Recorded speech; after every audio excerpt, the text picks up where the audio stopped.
Vous avez créé la société Unitag en 2011. Comment est née l'idée?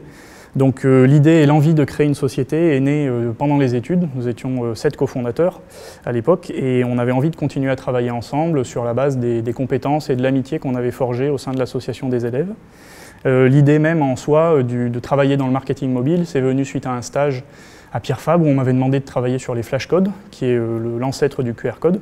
Et on a senti venir la vague de la mobilité qui nous entoure aujourd'hui. Il y a de plus en plus de réseaux, de plus en plus de capteurs, de plus en plus d'écrans. L'idée et l'ambition d'Unitag, c'est d'arriver à proposer des outils simples pour les professionnels du marketing, de manipuler toutes ces technologies et d'en faire quelque chose pour animer une clientèle ou recruter de nouveaux clients. Aujourd'hui, ça passe principalement par un moteur de marketing mobile, qui est une innovation dans le domaine. Étudiant et entrepreneur à la fois, pas trop difficile à gérer.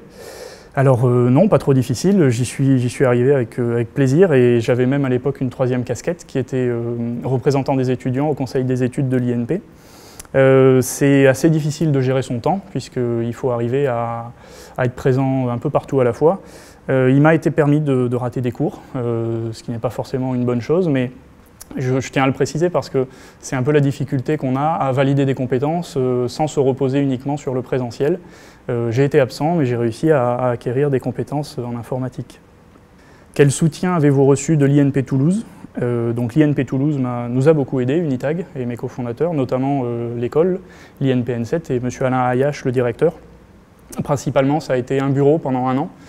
C'est essentiel pour se retrouver le soir, même un petit peu les week-ends, et continuer à travailler sur le projet.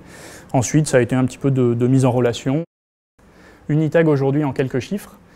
Donc Unitag, c'est plus de 1200 clients à travers le monde qu'on a acquis en 3 ans. On a dépassé la barre du 1 million d'utilisateurs. Aujourd'hui, on a des utilisateurs de partout dans le monde, dans plus de 80 pays.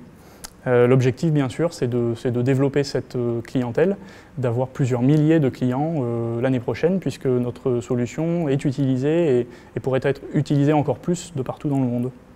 Une date clé de votre jeune carrière, c'est probablement à l'association des élèves, donc avant la création d'Unitag, lorsque j'ai réalisé la puissance d'un groupe, quand tout le monde s'accorde et travaille à l'unisson, et qu'en plus de ça, j'arrivais à me faire comprendre et qu'ensemble on peut faire de très belles choses, même si parfois on part d'un peu loin.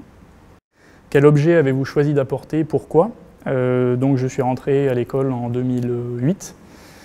En 2008, cet objet-là, qui est un iPhone de 2e génération, un iPhone 3G, sortait à peine ou venait juste de sortir. C'est un très vieil objet aujourd'hui, pourtant si peu de temps après. À l'époque, en 2008, Twitter également n'existait quasiment pas. Et cet objet me permet de réaliser à quel point la technologie va vite. Aujourd'hui, on se rapproche d'un monde connecté en permanence avec Internet des objets. Et il faut absolument que nous arrivions à prendre le contrôle avant que les capteurs ne prennent le contrôle sur nous. Votre définition de l'innovation, pour moi, l'innovation, c'est arriver à se poser les questions. Pourquoi les gens agissent ainsi? Pourquoi les choses sont ainsi? Pas forcément maîtriser les réponses, mais vouloir donner une réponse différente pour essayer d'apporter un monde différent et des solutions différentes.